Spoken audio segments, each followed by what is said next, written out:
All right, guys, welcome to the podcast here with me, your host Brandon, to New Zealand's maybe number one podcast here in New Zealand.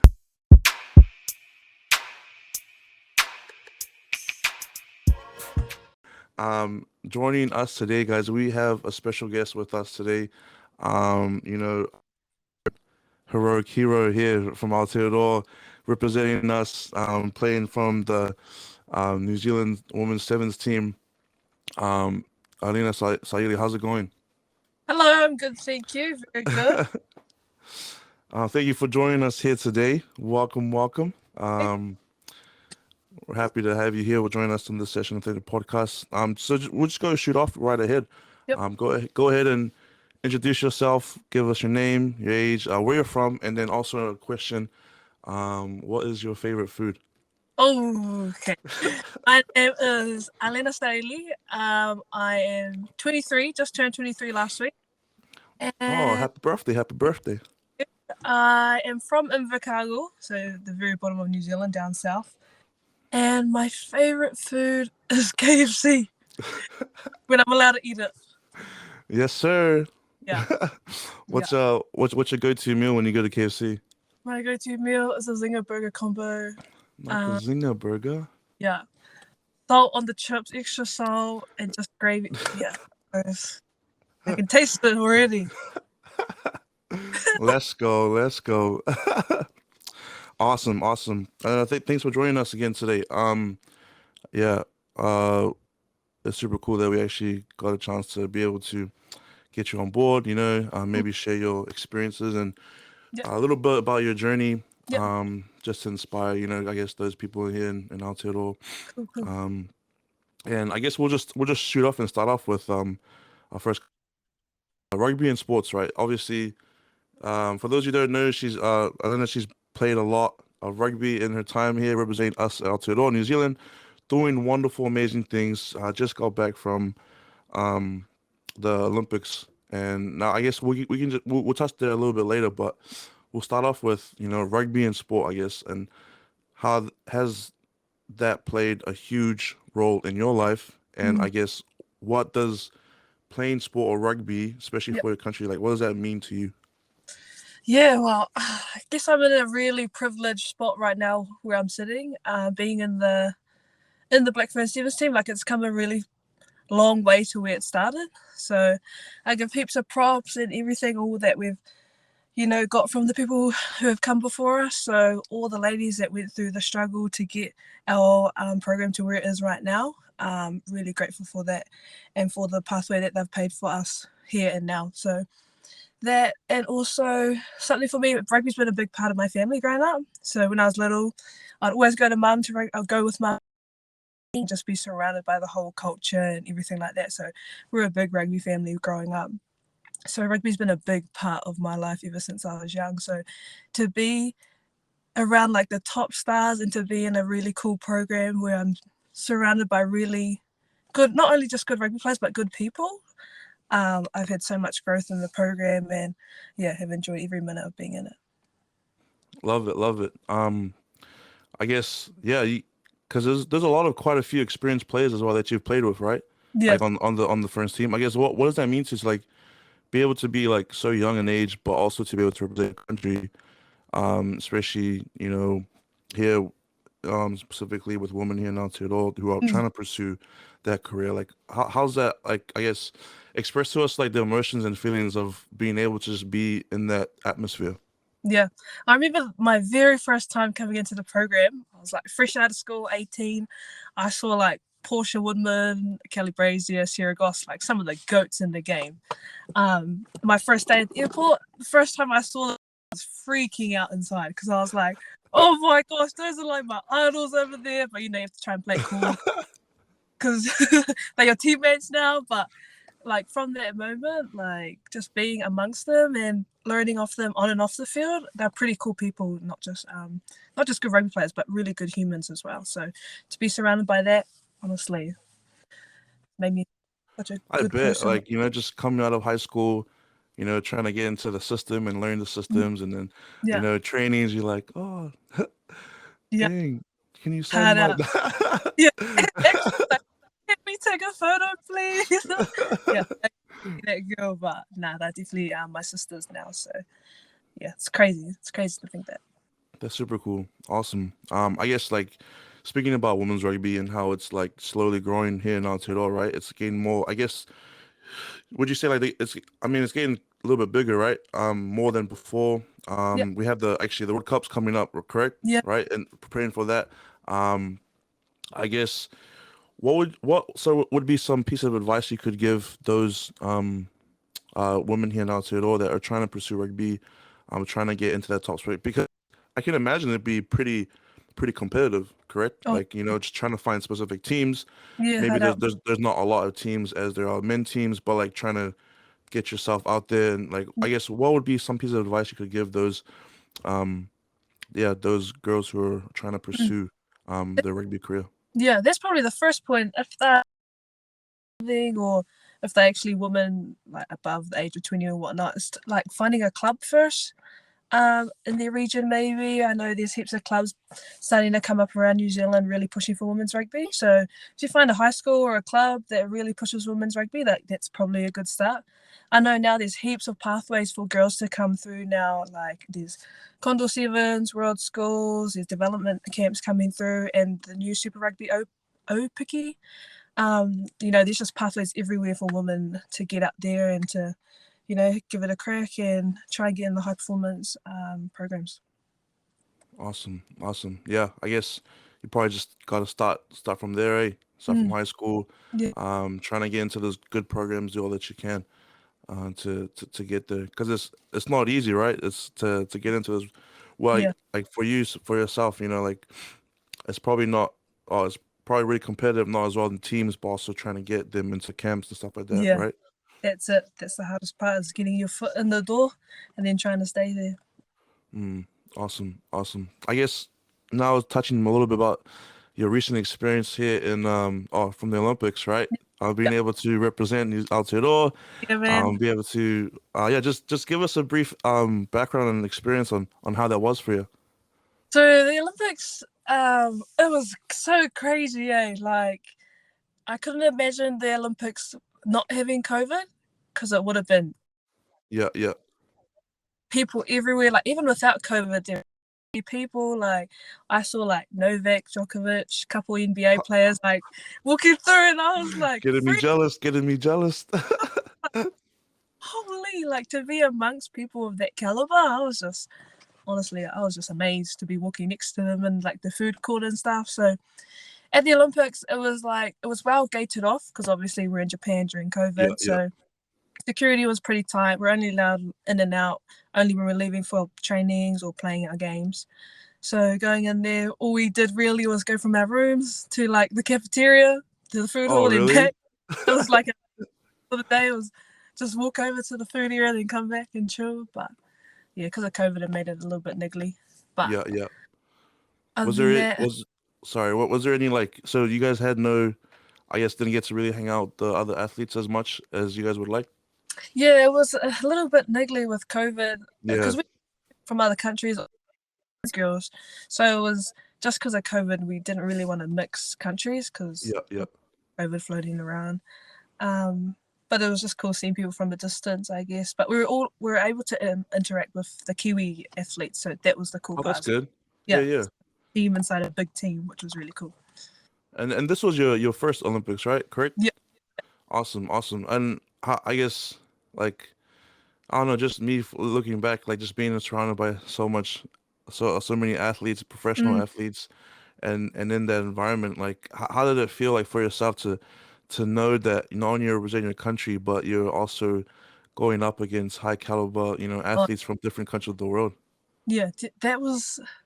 It's weird for me, like to think that I'm on par with. Not Yeah, even yeah. like it's just weird for me personally. So to be amongst those kind of people, it just makes me think like, have I done everything right to get to this point? Have I eaten right? Have I slept right? Like all those little 1%ers really count at this point now. So thinking back, I think I did most of that. So like being amongst them, you know that you're actually fine. So just to be there, I was extremely grateful to be there and privileged. But yeah, it was crazy. Such a crazy. Bro, it must have been.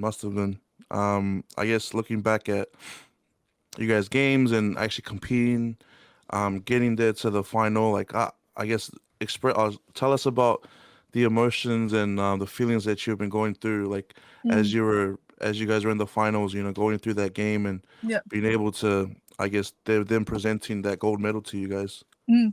I think it's really cool because at trainings we make sure we have like a routine. Yeah, So yeah. games it was sort of like we've done this all before, like we've replicated it at home. This is exactly we've done it for like 9 months now, the same thing over and over again, and we do different scenarios. So Mm, stay on the field, we get it down to 6, or if we have to wait longer in the changing rooms, like our coaches consider those factors. So if any adversity or anything like that was going to happen, like we've already sort of practiced for it. mm. So everyone was just doing their normal routines like beforehand and stuff. So it was pretty calm in the changing rooms, but we are all just, dancing, singing up. So that's what we do to get up. So it was pretty cool. But honestly, to be a part of that team and to win and to like have a medal like given to you, like there's just no words to like describe it really that I can use. Yeah. How's I guess what did your family have to say, I guess, after did you Yeah. call them right after? Like how's that experience for you? It was, oh, as soon as I rang them, I just showed them the medal and we all just cried. Cried. That's probably the dumbest part was that our families couldn't be there due to COVID. Yeah, The full experience with our families and fans there, but just to call them and show them what we had done as a team was just something I won't forget. but that's super cool.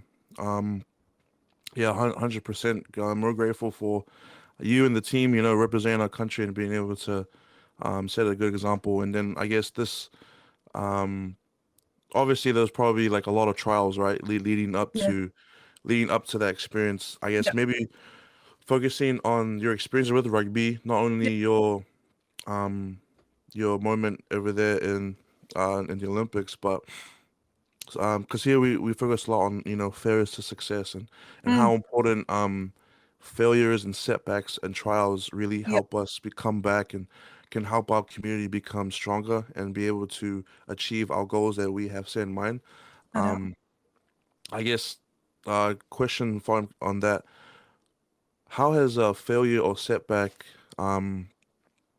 is there or is has there been a failure or setback that you've been most grateful for? Yeah.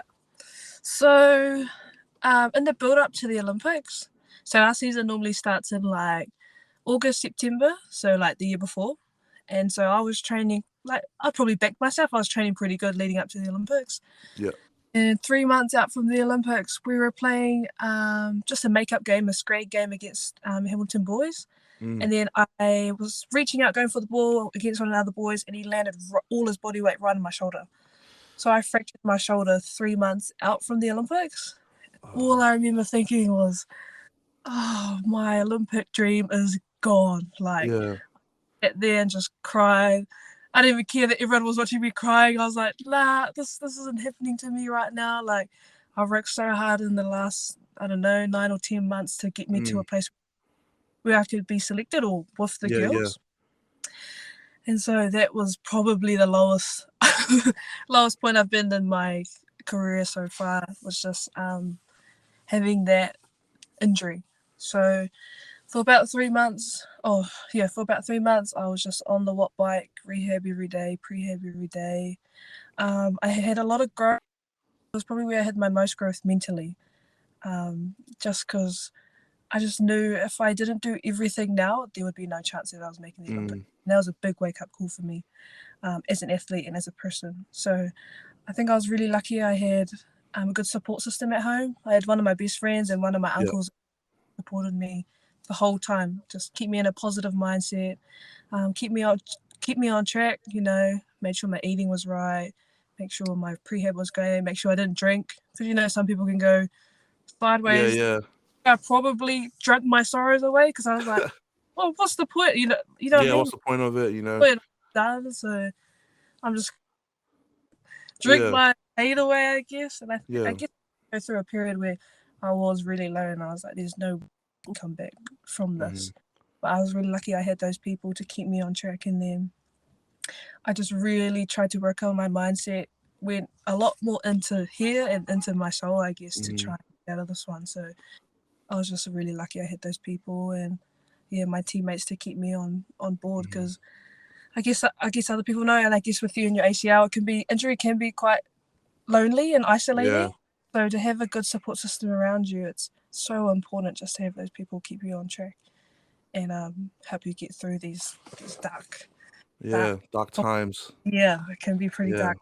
So that's super cool though. Like, I guess touching back on your experience with that shoulder, right? Like, mm, um, a lot of people could have easily been like, there's no point. Um, mm, but like mm, you yourself, right, turning those negativities into positives, yeah, right? Just because like obviously, right, it has a lot to do with the mindset. yeah, And and honestly, if you have the right mindset, you can be yeah, able to achieve those goals that you have in mind, yeah, right? 100% agree with that. Yeah, and then I guess like with that, right? Sometimes we need to understand that we do need to strengthen our minds, because our Mm, minds affects our body and our spirit. yeah, And I guess that's like for you to be able to do that, that's amazing. mm, A lot of people need to understand mm, that the important principle about being able to know that only through failure we're able mm, to come up with success, yeah, right? and growth. I think that's the Yeah, biggest. Crazy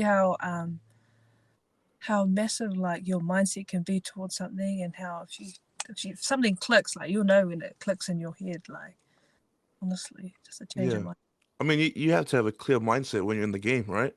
Like Yeah, you can't really be unfocused in the game. Like hard up. your mind has to be there with your body, because Yeah, if you think about it, like you got to see make sure you're aware of the right play, the mm, defense in front of you, yeah, where you got to be next, hard up. especially like in sevens, like your mind can get lost because you Oh, get tired yeah, really fast. you're just thinking about your lungs and your legs hurting. Hard out. Yeah. That's um I guess if you could give yourself one piece of advice, what would it be? Give myself one piece of advice. It'll probably be like trust your gut and your instincts around things. I think if you're being surrounded by a group of people or a program, I guess, you can get led astray from things. So if you're true to yourself and what you stand for and your values and your morals, and you go for what you believe in, I think that's one thing I wish I did a bit earlier, was back myself more rather than following a group of people, um, and voicing your opinion on things. If you Mm, if you don't agree with it, it's probably one I thing like with it. me. But yeah. Awesome, I like it. Amazing piece of advice. Mm, Be a be a leader in your own values mm, rather than follow the ones that you don't know, don't have. I don't. Right? That's super cool. I guess moving on to our last question. What does authentic mean to you? I saw this question when you wrote it out, and I found this so hard because I had a conversation with one of my friends the other day about we had a question in our team, and it was like, if you had one at the next Olympics, like what would, and you had to like tick it off as a goal, what would it be? Yeah. And this is literally what I said. I was like, if I could look at every single one of my teammates and say that I've seen their most authentic self and who they are, and I know you, you know me, and we trust each other 100%. Like that's my goal ticked off. It doesn't matter if we win gold or not. Like if we know each other inside out and we back each other and we trust each other 100%, like that's enough for me, that I've done my job to get self out and have them around at training and games. Honestly, that would be the biggest thing for me. So when you said that, it sort of hit the soul and the heartstrings a little bit, just because it does mean something quite big to me, seeing people their authentic selves. So probably, like I said before with my advice, is trust your gut, trust your instincts, and live by your values and morals that I guess you or your family have set. I guess you can't go wrong with that, and yeah, Mm, that's probably you being your most authentic self. 100%, 100% agree. I think some, especially nowadays in society, right? It's we've kind of gone to a point where it's hard for us to become authentic, right? We'd Mm, rather be like everyone else Yeah. instead of what we stand for and what values we hold. Yeah. So I guess, yeah, I guess that is, one thing that I guess us as a society we need to lean more towards, just to Mm. be able to learn how to be our authentic selves Yeah. It's and do definitely those things. yeah journey to go towards as well. It's not just going to happen overnight. Yeah. A lot of learnings. Comes over time though, comes over time in the Yeah. process. So yeah, Mm. awesome. Awesome. Thank you so much for joining us today. No worries. We're It was okay. we're happy to have you on the show. We're grateful for, I guess, you and um your influence and out it all, and how, Mm. and what you've done for us as a country to represent us and to be able to go out. And yeah, I guess, is there anything you would like to say to the viewers or watchers before you go? No, I just want to say thanks for listening. I hope someone took something out of this today. I'm not sure if they did, but I just want to thank everyone who backs, women's sport and who supports our team, how we play and what we stand for, I guess. And I want to thank you, Brandon, for the show, my first podcast. I'm really grateful. So maybe it wasn't good at it, but no, this was fun. It was great, and I'm pretty sure there's many more podcasts to come. So, you know. But yeah, thanks guys for watching. We'll make sure to put Alena's stuff, her all her platforms on the below in the description. But make sure you guys listen up and to tune in. And yeah, subscribe, like, and comment, and let us know what you guys think. Thanks so much, guys. We'll see you next time.